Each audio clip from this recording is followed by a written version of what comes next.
Gente, tudo bem? Bem-vindos à nossa penúltima aula da segunda semana aqui no Discutindo Políticas Públicas. Nas últimas aulas, nós conversamos muito sobre fontes de informação que podem ou devem auxiliar na formulação, na tomada de decisões, de como construir essas ações estatais. Falamos um pouco sobre alguns indicadores, né? O censo, o Índice de Desenvolvimento Humano, o IDH. Falamos um pouquinho sobre o índice de Gini, falamos que esses índices e indicadores, eles têm que ter uma funcionalidade para resolver alguns problemas relacionados à tomada racional de decisão. O que é essa tomada racional de decisão no Estado? É aquela que consegue fazer uma medição entre os interesses, os custos e os benefícios da distribuição de determinados bens públicos, ou melhor, como a gente tem chamado, de bens sociais, sejam esses bens sociais se refiram à riqueza, à distribuição da própria riqueza produzida num país, produzida num território, ou outros bens sociais como saúde, educação, bons relacionamentos sociais, como sem violência, por exemplo. Então, todos esses indicadores, esses índices, eles têm que ter um objetivo de servir à construção de ações comparativas ao longo do tempo. Entretanto, eles são difíceis de serem usados de uma forma muito simplista. Eles não, na verdade, eles não podem ser, nenhum desses índices podem ser utilizados de uma forma simplista, porque qualquer transformação social, ela é multifatorial e, em geral, só é possível de percebê-la ao longo do tempo.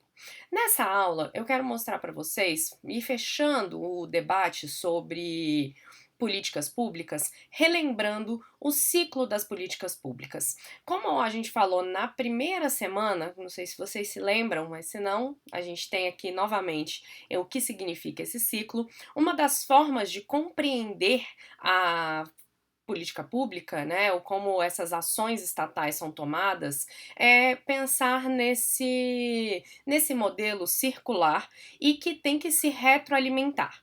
Então, a primeira etapa é a formação de agenda. O que é a formação de agenda? É o processo político de construir aquilo que é prioridade para um determinado governo. E isso pode se dar nas relações entre movimentos sociais, mercado e o próprio Estado.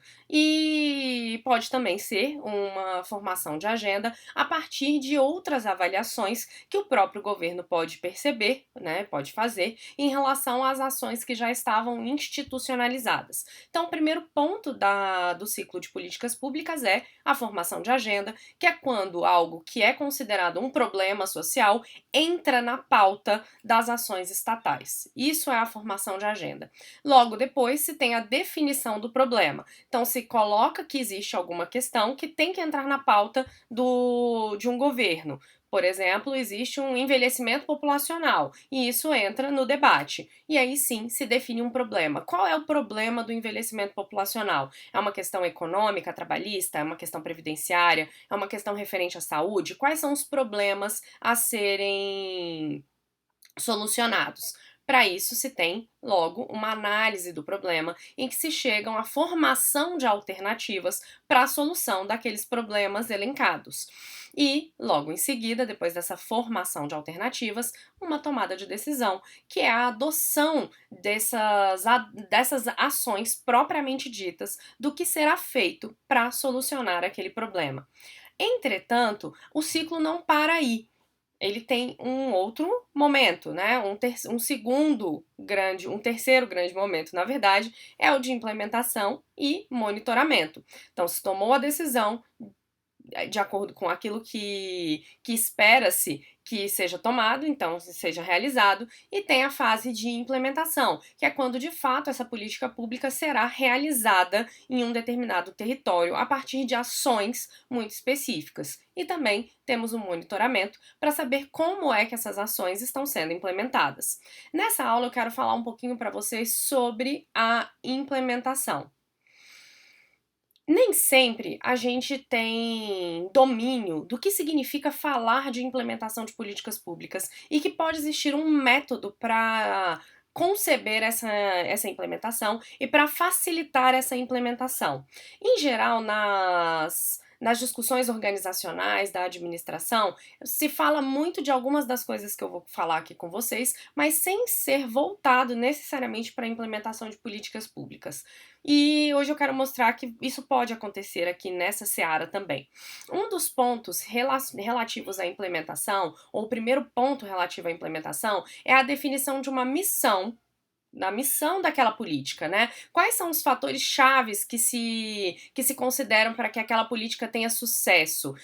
A missão, ela é a soma das competências que estão colocadas para uma instituição. Quais são as competências daquela instituição? A clareza disso auxilia muito na implementação. Essa instituição deve implementar esse tipo de ações? A missão é uma carta cognitiva para que todas as pessoas consigam compreender o que é que aquela instituição deve fazer e como é que os indivíduos vão ver ou não ver aquela instituição e o ambiente próximo. Então, o primeiro ponto para a gente pensar a implementação da política pública é a missão institucional. Essa instituição consegue fazer o que está sendo proposto? Essa instituição é a certa para fazer esse tipo de ação? Esse é um ponto.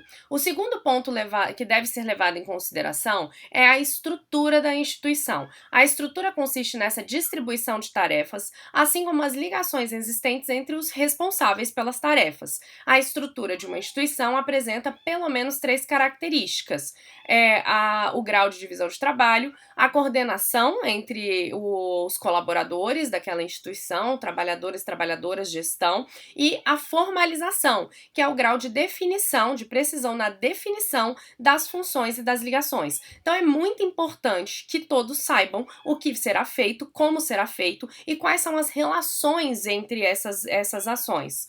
Com relação ao modo e ao grau de divisão de trabalho, a estrutura de uma instituição caracteriza-se por sua forma principal de uma especialização. Em geral, as instituições são especializadas e hierarquizadas, mas a gente precisa pensar em novos modelos que são teias e não tanto hierarquias, e não essa estrutura verticalizada. Então, a estrutura é um outro ponto para se pensar a implementação de políticas públicas. O terceiro ponto é a decisão. Qualquer escolha tomada no ambiente institucional constitui-se em termo de responsabilidade e de poder. Portanto, essas escolhas são, sim, um espaço de liberdade política daqueles que fazem o processo, porque durante o processo de implementação, algumas decisões terão que ser tomadas. Embora exista um direcionamento para aquela política, um direcionamento que já foi, né, feito a partir daquela primeira tomada de decisão, lá no momento de decisão sobre as alternativas para resolver o problema,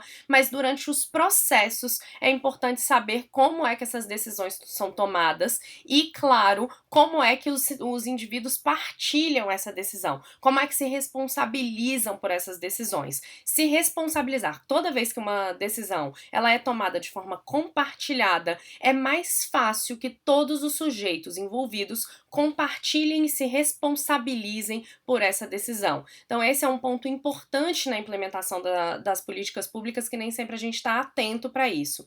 E um quarto ponto é a identidade da instituição, que é relevante para pensar como é que se dá uma humanidade nesta instituição. É o grau de humanização institucional, que significa, então, que existe uma socialização das informações, todo mundo conhece o que é essa instituição, partilha dessa instituição, conhece o que é para ser feito, todos têm conhecimento mútuo, a gestão é negociada, existe uma sinergia operacional. Então, para a implementação de políticas públicas, todos os sujeitos envolvidos, eles devem mais ou menos saber compartilhar e concordar e dar legitimidade às ações que serão realizadas. Isso faz com que o processo seja facilitado, ao contrário de um processo hierarquizado em que os sujeitos devem fazer aquilo que são mandados, ou seja, devem seguir a uma ordem em vez de seguir aquilo que é partilhado e legitimado.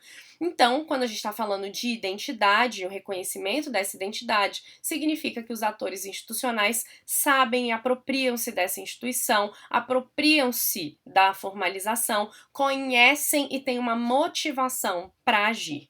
Então, eu queria trazer aqui para vocês, então, esses pontos que são relevantes para a gente pensar essa implementação e que podem auxiliar, inclusive, num segundo momento de conhecimento sobre as ações que foram tomadas para a gente chegar no ponto da avaliação de políticas públicas. Eu vou parar por aqui, até a próxima e última aula.